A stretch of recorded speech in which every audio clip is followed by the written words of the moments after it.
Gloire à Dieu. Amen. Que le nom de Jésus soit béni. Voilà, bonjour à ceux que je n'ai pas pu saluer. Il est bon de louer le Seigneur. Hein? La Bible dit que Dieu siège au milieu de l'adoration de son peuple. Et l'adoration que nous apportons à Dieu ne dépend pas de ce que nous vivons, parce que Dieu est le même. Peu importe si nous sommes dans la tempête, c'est pas facile, c'est triste, mais ça change en rien. On la personne de Dieu, il règne. Que nous on perde pied ou pas, il règne. Gloire à Dieu. Alors ce matin, le titre du message, c'est « Ne pas gâcher sa vie ». Vous êtes d'accord avec moi que la vie, c'est Dieu qui nous l'a donnée? On ne descend pas du tétard ou du singe quand même. Est-ce que quelqu'un croit à ça? Je vous impose les mains tout de suite. On ne descend pas du singe. Dieu nous a créé. La vie, c'est Dieu qui nous l'a donnée. Et nous devons le voir comme un trésor. La vie, c'est quelque chose de précieux. Mais cette vie, non seulement elle est précieuse, c'est Dieu qui nous l'a donnée, mais nous devons comprendre une chose. C'est que cette vie nous a été prêtée. On ne fait pas ce qu'on veut avec notre vie. Un jour, tous, on aura des comptes à rendre à Dieu. Et Dieu nous demandera, mais qu'est-ce que tu as fait de ta vie? C'est pour ça le titre, ne pas gâcher sa vie. Ne pas gaspiller sa vie. Parfois, on ne réalise pas, mais ça va tellement vite. Des fois, on voit un petit bébé. Quelques années plus tard, il est marié. Quelques années plus tard, on est grand-père. Quelques années plus tard, c'est la retraite. Puis après, c'est parti. La vie, c'est... Ça passe vite, non? Non? Tout va trop vite. On dirait que tout ça accélère. On n'a pas le temps. Et dans ce temps où tout va vite, nous devons apprendre à gérer notre vie afin de ne pas perdre de temps. Et le psalmiste un jour a dit ceci, « Seigneur, enseigne-moi à bien compter mes jours. » La vie va trop vite. Je ne sais pas pour vous, mais pour moi, j'aimerais pas arriver un jour devant Dieu et dire, « Ah, j'aurais bien voulu faire ça, mais j'ai pas eu le temps. » Je ne sais pas pour vous, hein? Et on va arriver devant Dieu et il va nous dire, alors qu'est-ce que tu as fait de ta vie? Déjà, première question, qu'est-ce que tu as fait de mon fils? Qu'est-ce que tu as fait de Jésus? Mais après, il va nous dire, ok, je t'ai donné une vie extraordinaire. En Jésus, tu as une vie abondante. En Jésus, tu as une vie de liberté. En Jésus, tu as la vie éternelle. Tu as une vie de victoire. Mais qu'est-ce que tu as fait de cette vie? Parce qu'elle n'est pas à toi. Dieu te l'a prêtée. Qu'est-ce que tu as fait de cette vie? Je crois que nous devrions prendre le temps. On arrive à l'aube d'une année nouvelle. En fin d'année, on fait toujours les bilans. Les entreprises font les bilans partout, on fait le bilan.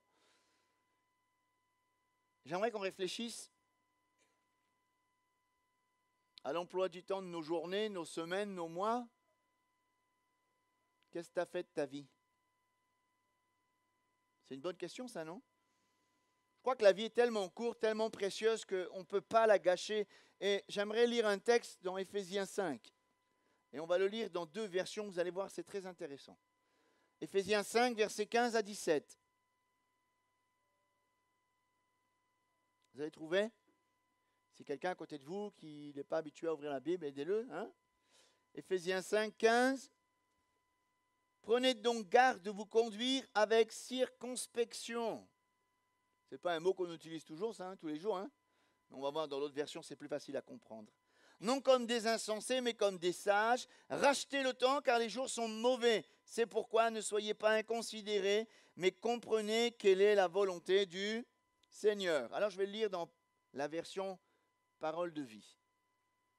C'est la même chose, sauf que c'est un français plus courant. Faites bien attention à votre conduite. Ne vivez pas sans réfléchir, mais vivez plutôt comme des sages qui savent profiter du temps que Dieu leur laisse. Nous y sommes. Les jours que nous vivons sont mauvais. C'est pourquoi ne soyez pas stupides, mais comprenez bien la volonté du Seigneur. Gloire à Dieu. La vie est précieuse. Ce que Paul est en train de dire, c'est que nous devons prendre garde à la manière dont nous vivons. De ne pas vivre comme des insensés et ne pas être déraisonnables. Dieu nous a donné cette vie abondante, mais c'est comme un capital que Dieu nous a donné. Nous sommes comme des dispensateurs, des garants de ce que Dieu nous a donné. C'est comme quand on reçoit un héritage. Cet héritage, soit on le dilapide, on dit waouh, super, ou soit on arrive à le gérer et à le faire fructifier. C'est la même chose. En Jésus, on a reçu un héritage extraordinaire, un héritage de vie abondante. Mais qu'est-ce qu'on va faire de cette vie? On peut la gaspiller en perdant du temps dans des futilités. La Bible nous enseigne à ne pas simplement vivre au jour le jour, mais il est bien dit ici, comprenez ce que le Seigneur attend de vous. J'aimerais ce matin qu'on puisse tous réfléchir. Qu'est-ce que je vais faire de la vie que Dieu m'a donnée? Et on va essayer de se poser 3 questions ce matin. Quelle est la volonté de Dieu? Qu'est-ce qu'il faut que je fasse? Et pourquoi je devrais le faire? Et avec ces 3 questions, en essayant d'y répondre, on va voir comment ne pas gaspiller notre vie, dans le sens où pas perdre du temps, pas perdre de l'énergie, pas qu'il y ait d'hémorragie dans notre vie afin d'arriver un jour devant le Seigneur. Qu'est-ce que tu as fait de ta vie? Je ne sais pas. Non, moi j'espère que personne ne veut arriver comme ça devant Dieu. Alors, premièrement, qu'est-ce que Dieu veut? Qu'est-ce que Dieu veut? Qu'est-ce que Dieu attend de notre vie? Est-ce que vous avez déjà posé cette question? Non? Des fois, on est tellement occupé. Seigneur donne, Seigneur fait, Seigneur, moi. Oui, arrête un coup. Qu'est-ce que Dieu veut de ta vie? Qu'est-ce que Dieu veut avec ce qu'il t'a donné? Et ce qu'on voit dans la parole de Dieu, c'est que Dieu veut toute notre vie entière. Il veut contrôler, gérer. Et quand je dis contrôler, ça ne veut pas dire qu'on n'aura plus de volonté, ça ne veut pas dire qu'on sera prisonnier, ça ne veut pas dire qu'on sera malheureux, parce que je crois que quand Dieu contrôle notre vie, il veut notre bien. Vous êtes d'accord? Ok. Il n'y a pas un seul passage qui nous montre que Dieu veut une partie de notre vie. Dieu ne veut pas 10% de ta vie. Dieu ne veut pas 50% de ta vie. Dieu ne veut pas 90% de ta vie. Dieu veut tout. Est-ce qu'on lui a tout donné? C'est une bonne question, ça, hein? Oui, prends tout, Seigneur. Généralement, quand on vient se convertir, c'est oui, prends tout, Seigneur. Puis après, on reprend un petit peu comme ça. Dire ça c'est mon jardin secret, tu ne rentres pas là-dedans. Ça, je ne peux pas te le donner, Seigneur. Tout ce qu'on ne donne pas à Dieu, c'est quelque chose qui va être gaspillé. Dans Romains 6, verset 13, je le lis pour vous. Ne livrez pas vos membres au péché comme des instruments d'iniquité, mais donnez-vous vous-même à Dieu comme étant vivants de mort que vous étiez. Offrez à Dieu vos membres comme des instruments de justice. S'offrir à Dieu. Est-ce que vous ne pensez pas avec moi que Dieu mérite le meilleur? Est-ce que vous ne pensez pas avec moi que Dieu mérite tout? Quand on voit la parole de Dieu, au commencement, Dieu. Est-ce que dans notre vie, on pourrait dire aussi, au commencement, Dieu? Prends tout, Seigneur. Alors, une chose est sûre, c'est que dans la vie chrétienne, la vie avec Jésus, c'est ce qu'il doit y avoir de plus important. On a des priorités dans notre vie. Ça ne veut pas dire qu'on est chrétien et on ne mange plus, on n'a plus d'activité, on ne travaille plus. C'est faux, ce n'est pas comme ça. On a nos activités, mais quand on est chrétien, Jésus devient le centre de notre vie. Jésus devient notre priorité. Il n'y a pas de demi-mesure. La foi en Jésus ne peut pas être mélangée. Notre consécration ne peut pas être mélangée. C'est tout ou rien. Soit nous sommes entiers, soit nous sommes partagés. Parfois, on essaye de dire « Je crois en Dieu », mais tu n'as rien livré. Je crois en Jésus, je crois en son sacrifice, je crois en sa parole, je crois en son plan, mais on n'a pas tout donné, donc tu crois qu'à moitié alors. Je crois que notre foi sera déterminée dans la mesure où nous allons tout lui donner. Tout, prends tout, Seigneur. Dans Deutéronome chapitre 10, verset 12, ce que demande de toi l'Éternel ton Dieu, si ce n'est que tu craignes l'Éternel ton Dieu afin de marcher dans toutes tes voies, d'aimer et de servir l'Éternel ton Dieu de tout ton cœur, de toute ton âme, de tout ton cœur, de toute ton âme, de toute ta force. Vous vous rendez compte? De tout ton cœur, de toute ton âme. C'est-à-dire entier. Alors, je n'ai pas fait un dessin, mais j'aurais pu faire. Notre vie, c'est comme un gâteau. On coupe ce gâteau en plusieurs parties. Il y a une partie, c'est notre vie familiale. Une autre partie, c'est la vie en société, l'autre, la vie professionnelle, ma vie de famille, ma vie sentimentale, ma vie de retraité, ma vie de loisir. Et puis, il y a une partie spirituelle. Mais Dieu est gourmand, il veut tout le gâteau, lui. Qu'est-ce que je veux dire par là? C'est que Dieu veut influencer ma vie professionnelle. Dans le bon sens. C'est que Dieu veut influencer ma vie de famille. C'est que Dieu veut impacter ma vie sentimentale. Dieu veut gérer tout le gâteau dans le sens où il veut être au centre.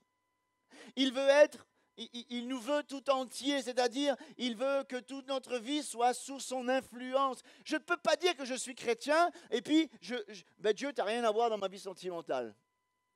Je ne peux pas dire je suis chrétien, mais ma vie professionnelle, tu ne peux pas entrer dedans, Seigneur. Ça, c'est avec mon patron. Non.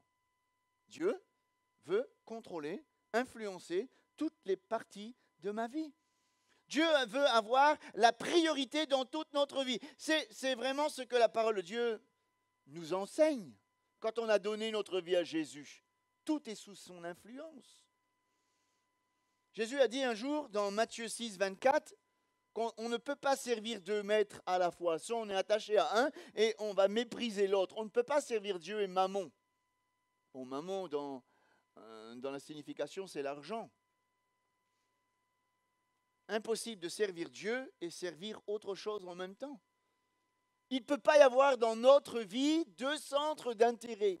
Vous comprenez? Ça ne veut pas dire que puisque Dieu est au centre de ma vie, je n'ai plus de vie, je n'ai pas de loisirs, je n'ai pas de vie de famille, je n'ai pas de sortie. Non, ce n'est pas ça. Mais Dieu veut impacter tous les domaines de notre vie. Dieu veut influencer tous les domaines de notre vie. On ne peut pas dissocier Dieu de notre vie sentimentale, de nos vies de foyer, de notre vie professionnelle, de mon loisir. Tout Dieu veut être avec nous. Si notre vie tourne, vous savez, on veut pas, c'est comme ça. Notre vie va tourner autour de notre centre d'intérêt. Notre motivation dans notre vie vient de notre centre d'intérêt. Quel est le centre de ta vie? Si c'est Dieu, au commencement Dieu. Vous savez, il y a beaucoup de choses qui pourraient empêcher Dieu de prendre la première place dans notre vie. Il y a des choses qui sont bonnes, et heureusement, le travail c'est bon.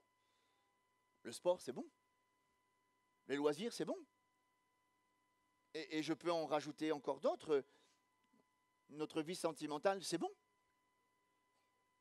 Mais ces choses-là ne doivent pas empêcher de mettre Dieu au centre de notre vie. Toutes ces choses, c'est bon, c'est Dieu qui nous a donné le travail, c'est Dieu qui nous a donné d'avoir une vie sentimentale, une vie professionnelle. Tout ça, c'est Dieu, il n'y a pas de problème. Mais est-ce que, à cause de toutes ces choses, qui parfois prend beaucoup de temps, fait qu'on va mettre Dieu sur la touche? Dieu approuve toutes ces choses, mais il doit en être le centre. Parfois, on oublie ça. On est tellement aspiré par le centre d'intérêt qu'on met Dieu sur la touche. Mais Dieu veut être au centre. Un jour, Jésus, et il était dans les rues de Jérusalem, un homme s'approcha de lui et Jésus lui dit, « Toi, suis-moi. » Qu'est-ce que cet homme a répondu? « Ok, je veux bien te suivre, Seigneur, mais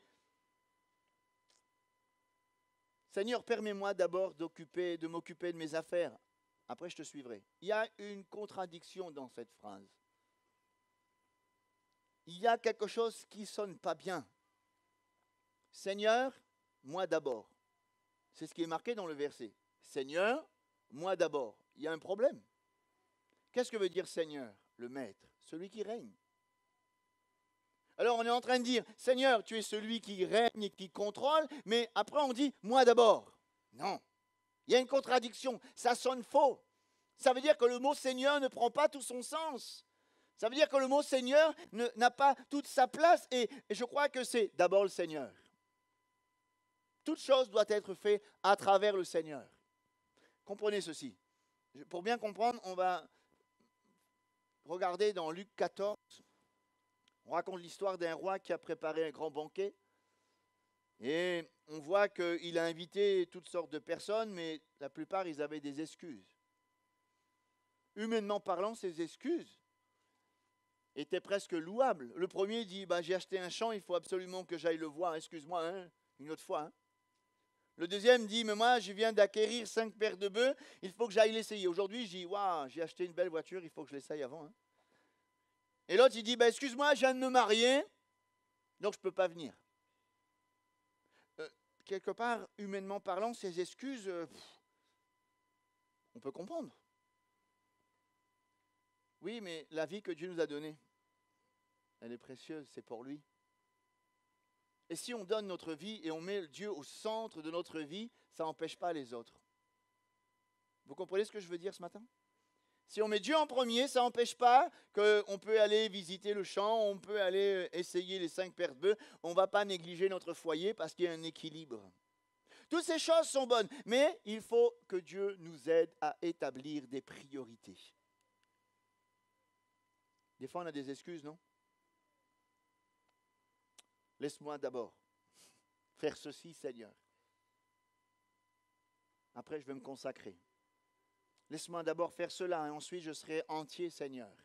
J'aimerais te dire, de la part de Dieu, si aujourd'hui tu ne te consacres pas à Dieu, ce n'est pas quand tu seras à la retraite, parce que j'ai entendu plusieurs frères, une fois, pas ici, hein. Frère, quand je serai à la retraite là, je me consacre à Dieu, tu vas pouvoir compter sur moi. Le gars il était à la retraite, je ne l'ai jamais vu. Si tu n'apprends pas à mettre Dieu au centre de ta vie maintenant, ce n'est pas quand tu seras à la retraite que tu vas le faire. Si tu ne prends pas le temps maintenant, tu ne l'auras jamais. Et il me semble que si on ne met pas Dieu au centre de notre vie, il y aura comme un déséquilibre. Et ça, c'est la foi qui nous permet de comprendre ça. Si Dieu n'est pas au centre de notre vie, il y aura un déséquilibre parce que ça va partir dans tous les sens. On va gaspiller de l'énergie, on va gaspiller du temps et notre foi va en prendre un coup. Notre communion avec Dieu va en prendre un coup. Si on met Dieu en premier, il y aura un équilibre. Au commencement, Dieu. Ce que Dieu veut, c'est être le premier dans notre vie. Il ne faut pas qu'on le mette dans le fond du bateau. Et puis quand il y a la tempête, « Oh Seigneur, réveille-nous, vite, on périt !» Quand tu as besoin de Dieu, tu l'appelles? Non, je pense que Dieu mérite la première place dans notre vie. Un gros amen, s'il vous plaît, à ça? Si vous êtes d'accord, alors, hein, si vous n'êtes pas d'accord, vous ne pouvez pas dire amen. Mais Dieu mérite la meilleure place dans notre vie. Et pour ne pas gâcher sa vie, Dieu veut tout. Est-ce que ce matin, on arrive à cette fin d'année, on peut réfléchir, on fait le bilan, est-ce que j'ai tout donné à Dieu? Ou peut-être qu'en début d'année, on a tout donné, puis au fur et à mesure des mois, on a tout repris. Dieu veut tout. On pourrait chanter ce matin, oui, prends tout, Seigneur. Mais tout, hein? Tout. Tout, c'est tout, non? Quand on dit tout sauf, il y a un problème. Prends tout, Seigneur. Vous voulez avoir une vie abondante? Donnez tout au Seigneur. Vous voulez avoir une vie fructueuse? Donnez tout au Seigneur. Vous voulez avoir une vie équilibrée? Donnez tout au Seigneur. Toutes les parties de notre vie doivent être influencées par la parole de Dieu, par le Saint-Esprit et par la présence de Jésus. Dieu amène toujours l'équilibre là où il règne. Alléluia! Gloire à Dieu! Sinon, nous sommes en train de dilapider le capital que Dieu a mis en nous. Sinon, nous sommes en train de perdre de l'énergie, de perdre du temps, et un jour, on va arriver dans le ciel. Qu'est-ce que tu as fait? Moi, je pense que notre bouche sera fermée.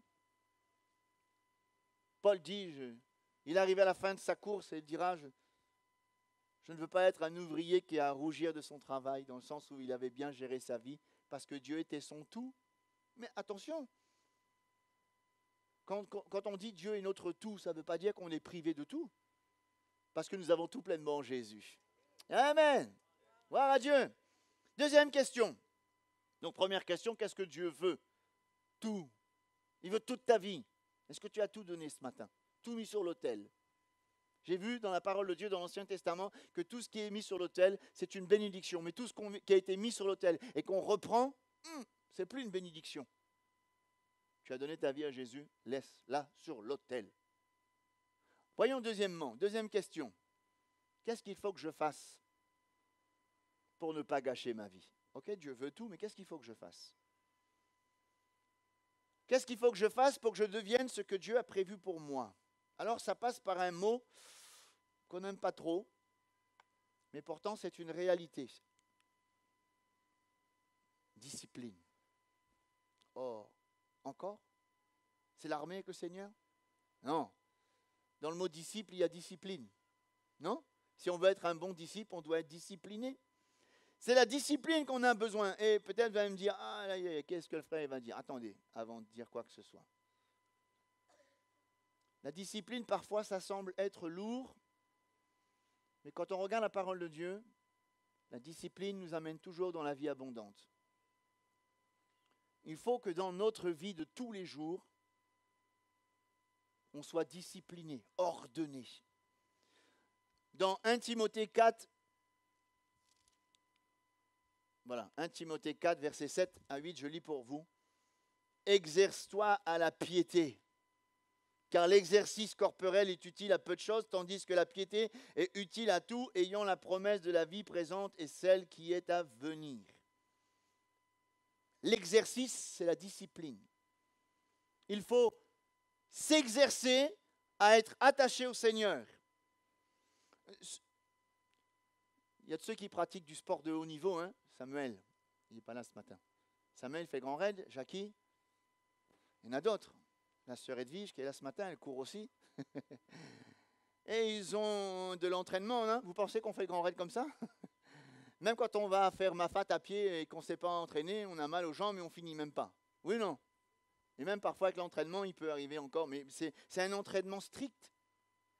Les sportifs de haut niveau ont un entraînement strict, discipliné. Pourquoi? Parce que s'ils veulent arriver au but, s'il n'y a pas de discipline, ils perdent de l'énergie et quand ils font la course, ils n'ont pas de force. Ramenons ça au niveau spirituel. Je crois que dans la vie chrétienne, il faut être discipliné.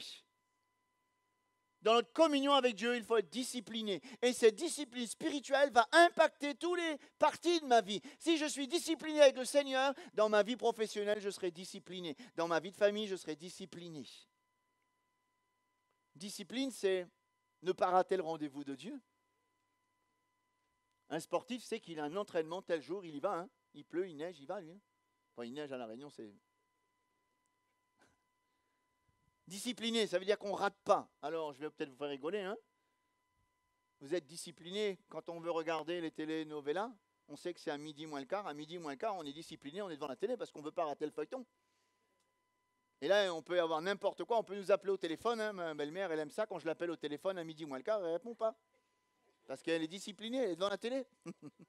C'est une discipline. Parce que c'est précieux. Ça vous fait rigoler, mais bon, voilà, c'est juste un peu d'humour. Je crois que tout ce qui nous semble important, nous serons obligés de le discipliner. Les choses que nous trouvons importantes, on va établir des règles. C'est obligatoire. Et lorsqu'on établit de la discipline, il y a quelque chose. Si on s'exerce à la piété, ça devient une habitude. Un jour, quelqu'un a dit, une habitude devient une attitude devient un mode de vie. Si vous êtes habitué à prier, ça va devenir votre habitude, ça va devenir une attitude. Je crois que les hommes, on a tous des habitudes. Et si on développe de bonnes habitudes, ben ça va impacter notre vie. Maintenant, si on adopte des mauvaises habitudes, on récolte ce qu'on sème, hein? Je crois que si on veut changer de vie, si on ne veut pas gaspiller notre vie, il y a peut-être des habitudes à changer. Inconsciemment, parfois, nous avons des mauvaises habitudes qui dilapident le capital que Dieu a mis en nous. C'est un exercice. Et lorsqu'on veut faire la discipline dans le domaine spirituel, il y a peut-être un tri à faire, établir des priorités. On se lève le matin, on est submergé de 1001 questionnements, activités.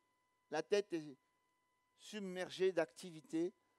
Si on ne se pose pas et qu'on n'établit pas les priorités, si on ne se discipline pas, à la fin de la journée, on n'aura pas fait la moitié de ce qu'on aurait voulu faire. C'est vrai, pas vrai? Maintenant, si on apprend à être discipliné, on commence avec Dieu. Seigneur, tu vois, cette journée, j'ai 1001 choses à faire. Je te mets en premier, et dans tout ce que je vais faire, sois-en la tête, sois-en le chef. Seigneur, aide-moi à contrôler toutes choses. Et ça, c'est un exercice. Parfois, il faut savoir mettre des choses de côté afin de garder cet équilibre. Dans Hébreux 12, par exemple, il est dit, nous donc aussi, puisque nous sommes environnés d'une si grande nuée de témoins, rejetons tout fardeau et le péché qui nous enveloppe si facilement, et courons avec persévérance dans la carrière qui nous est ouverte. Ici, il y a deux choses qu'il faut rejeter. Le péché, qui nous enveloppe si facilement, c'est sûr, hein, si on veut être dans cette vie abondante, il faut rejeter le péché. Le fardeau, les fardeaux, ça peut être plein de choses, le fardeau. Des fois, est-ce que vous êtes d'accord avec moi, humblement devant le Seigneur? Des fois, on est tellement tracassé qu'on porte des fardeaux inutiles. Eh ouais. Mais si on met Dieu en premier, ce fardeau, on lui donne. Ce fardeau, ça peut être plein de choses. Je vais le dire, hein, parfois c'est une relation. Parfois c'est une attente. On attend quelque chose de la part de Dieu et puis on est comme, ça prend toute notre énergie parce qu'on pense qu'à ça. Parfois ça peut être une activité, parfois ça peut être un souvenir qu'on ne peut pas se débarrasser, une blessure, quoi que ce soit. Il existe toutes sortes de fardeaux. Et la Bible dit bien que si on veut marcher dans la carrière qui nous est ouverte, il faut faire le tri. Nous devons nous séparer. Nous devons mettre en avant des priorités. Et la priorité de toutes les priorités, c'est le royaume de Dieu dans notre vie. Parfois, il faut savoir dire non. Vous avez vu que Jésus, parfois, il a dit non? Oui, non. Vous avez vu Jésus, parfois, il dit non. Est-ce que parce qu'il dit non, il était méchant? Je ne pense pas. Est-ce que quand on dit non, d'un seul coup, on devient quelqu'un qui n'est pas intéressant ou quelqu'un qui est méchant? Mais pas du tout. Parce que nous voulons établir des priorités. Et en établissant des priorités dans notre vie, parfois, il faut savoir dire non. C'est vrai qu'on a une vie, un emploi du temps hyper chargé, mais au commencement, Dieu. Il faut établir des priorités. Il y a des choses qui vont gaspiller notre énergie. On va perdre du temps et de l'énergie. Ça ne fait pas avancer le royaume de Dieu. C'est des choses futiles, des choses inutiles. Et on va perdre de l'énergie, on va perdre du temps, on va se fatiguer émotionnellement, spirituellement. Il faut qu'on apprenne à établir des priorités. Et ça s'appelle la discipline. C'est vrai, on pourrait arriver devant le Seigneur et dire, Seigneur, je ne peux pas tout faire. Parce qu'on a tellement de choses à faire. Alors Dieu nous a donné 24 heures. Mais est-ce que vous ne pensez pas que si on demande au Seigneur de nous aider à gérer notre emploi du temps, Dieu va le faire ou pas? Oui. Mais est-ce qu'on prend le temps de lui demander? On voudrait que Dieu nous aide à gérer notre emploi du temps, mais est-ce que le matin on lui dit, bon Seigneur, tu vois cette journée-là, ça va être chaud, hein? On a plein de choses à faire, hein? Les réunions, des rendez-vous, du travail, les courses à faire, les enfants. Fou. Rien qu'avant de commencer, on est fatigué. Est-ce que ce n'est pas un exercice de se mettre au pied du Seigneur et prendre le temps? Des fois, on dit à Dieu, j'ai pas le temps, Seigneur, de prier parce que j'ai tellement de choses à faire. Et Dieu te dira, mais écoute, mon enfant, je t'ai donné le temps qu'il faudra. Mais est-ce que tu as pris le temps? C'est là la vraie question. Ce n'est pas de savoir si on a le temps, mais c'est de savoir si on a pris le temps de faire le choix, de mettre Dieu en premier. C'est de la discipline.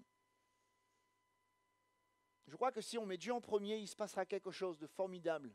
C'est qu'on va s'attacher à l'essentiel. Et si on s'attache à l'essentiel, eh bien, on va ne pas gaspiller notre vie. Est-ce que nous sommes prêts à inviter Dieu dans notre agenda?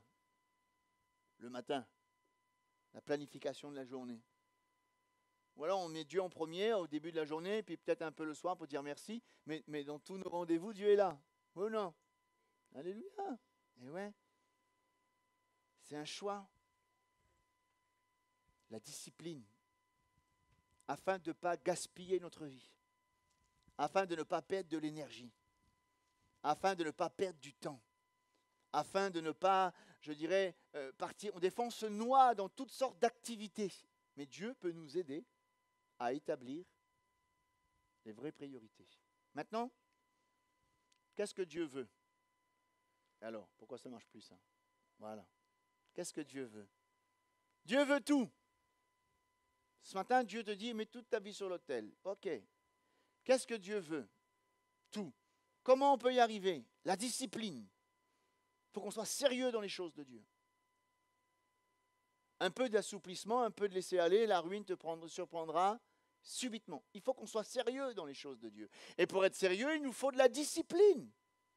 Maintenant, on va répondre à cette troisième question. Pourquoi devrais-je le faire? Bonne question, non? Pourquoi devrais-je être discipliné? Pourquoi devrais-je le faire? Pourquoi? Alors là, on arrive à un point très important. Parce que Christ a donné sa vie sur la croix pour nous. Rien que ça, c'est important. S'il n'y avait pas le sacrifice de Jésus, nous serions condamnés à mourir et on serait dans les ténèbres. Mais parce que Christ est mort pour nous et que nous avons donné notre vie à Jésus, d'un seul coup, nos ténèbres sont devenues lumière. Et on ne peut plus vivre comme ceux qui sont dans les ténèbres. C'est seulement en vivant la vie que Christ nous donne, en vivant cette vie nouvelle, qu'on pourra avoir une vie équilibrée, une vie épanouie, une vie abondante, avec la conviction qu'on ne perd pas le temps. Sans Christ, sans Jésus en premier, sans Jésus au centre de notre vie, nous sommes morts. Mais béni soit le Seigneur, nous sommes passés de la mort à la vie. Mais cette vie que tu as reçue, cette vie nouvelle, tu n'as pas le droit de la gaspiller. Tu n'as pas le droit de faire n'importe quoi avec cette vie que Dieu t'a donnée, parce qu'il y a eu un prix qui a été payé. C'est la mort de Jésus. Alors, il est dit dans 2 Corinthiens 5,15, Jésus est mort pour tous afin que ceux qui vivent ne vivent plus pour eux-mêmes, mais pour celui qui est mort et ressuscité pour eux. C'est Jésus, c'est facile à comprendre ce verset. Jésus est mort pour tous afin que ceux qui vivent ne vivent plus pour eux-mêmes. Hein? C'est le centre du message. Nous avons été rachetés de notre vaine manière de vivre, de sorte que maintenant nous ne vivons plus pour nous-mêmes, mais nous vivons pour lui. Si nous vivons pour lui, nous devons établir les priorités. Jésus est mort pour chacun d'entre nous et peut-être que on a pour certains et la majorité déjà expérimenté le salut et le pardon en Jésus, c'est formidable. D'autres ce matin ont la possibilité d'expérimenter le pardon en Jésus, recevoir le salut de votre âme, recevoir la vie éternelle, cette vie abondante. Mais lorsqu'on reçoit cette vie abondante, on a de nouveaux objectifs. Lorsqu'on reçoit cette vie abondante, on vit pour le Christ. Le Seigneur au premier, le maître de notre vie. Et quand Dieu devient le centre de notre vie, on vit pour lui, hein? Non? Oui ou non? Si un jour on vous demande pour qui tu vis, toi? On vit pour Jésus, parce que nous sommes animés de sa vie. Alléluia! Non? Je vais vous expliquer quelque chose. Si ça n'en est pas ainsi, vous êtes malheureux. Si un chrétien ne vit pas totalement pour Jésus, il est malheureux.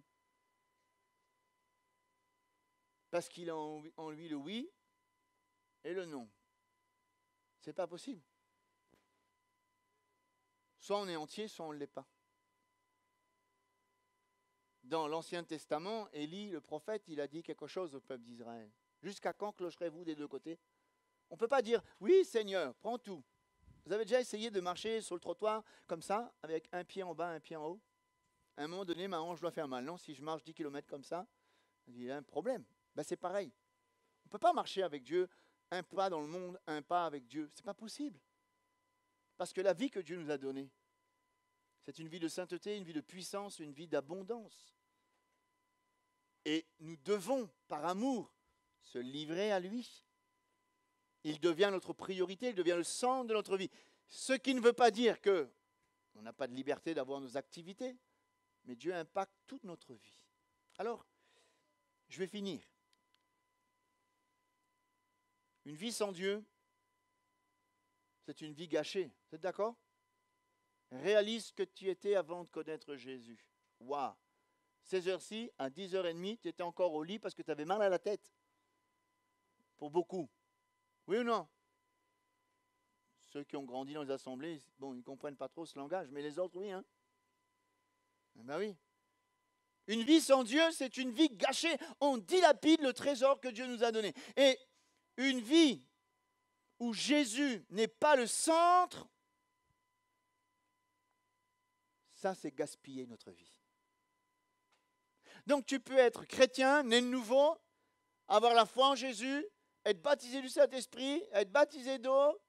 Mais si Jésus n'est pas au centre, tu es en train de dilapider le capital que Dieu a mis en toi. Waouh! Seigneur, non, non, non, non. On est les garants de cette vie que Dieu nous a donnée. Seul Jésus nous donne cette joie abondante, cette vie abondante. Et pour ça, il faut le mettre au centre. Alors, quelqu'un un jour a dit ceci, l'essentiel, c'est de ne pas vivre, mais c'est de bien vivre. C'est beau, hein? C'est pas de moi, c'est une citation. L'essentiel, c'est pas de vivre, c'est de bien vivre. Comment tu vis ta vie chrétienne? Bonne question ce matin, non? Je ne peux pas répondre à votre place. Je sais une chose. Si on rétablit les priorités, Dieu nous donne une vie abondante. Une vie abondante, c'est une vie équilibrée. Mais pour ce faire, il faut que Dieu soit le premier, avec une discipline, et on réalise pour qui on vit. Et à ce moment-là, cette vie abondance, comme dit la parole de Dieu, la vie s'est manifestée. Et la vie de Dieu, elle doit se manifester. On peut vivre, mais en tant que chrétien, on doit bien vivre. Être des bons vivants. Ah, si vous dites ça dans le monde, être un bon vivant, ça ne veut pas dire ça, hein? Un bon vivant, c'est quelqu'un qui mange bien et boit bien. Ça, c'est le langage du monde. Mais un bon vivant parmi les chrétiens, c'est quelqu'un qui vit pour Christ. Pour qui tu vis, toi? Il y avait un chant avant, non? Tout le temps, je chante ce chant-là, des fois, mais je ne sais pas chanter. Je sais pour qui je vis. Alléluia. Pour qui tu vis ce matin? Mets Dieu au centre. Peut-être qu'il a été au centre, mais il y a des choses qui ont pris sa place. On arrive à une fin d'année. Dieu ne parle pas en vain. Il voudrait peut-être t'arrêter et te dire, arrête, tu es en train de gaspiller ta vie. Tu es en train de gâcher ce que je t'ai donné. Rétablis les choses. Rétablis les priorités dans ta vie. Jésus en premier. Ça ne veut pas dire que tu n'auras pas de liberté, ça ne veut pas dire que tu n'auras pas de loisirs, tu n'auras pas une vie de famille, ça ne veut pas dire que tu n'auras pas de ceci, pas de cela, parce que Dieu est un Dieu d'équilibre. Est-ce que ce matin, on ne voudrait pas remettre Dieu au centre et prendre conscience que la vie que Dieu nous donne, c'est un trésor? Ah, Seigneur. Elle est belle, la vie de Dieu, non? Mais si on ne prend pas garde, on va la gaspiller. Elle est belle, la vie de Dieu. Ça vaut le coup de la vivre, non? Mais il faut que cette vie s'épanouisse. Il faut que cette vie s'exprime. Il faut que cette vie se manifeste. Et pour qu'elle se manifeste, il faut que Jésus soit le centre. Alléluia. Allez, on bénit le Seigneur. Merci, Seigneur, pour ta parole. Ta parole est la vérité, Seigneur. Oh, ce matin, Seigneur, nous renouvelons notre engagement, Seigneur.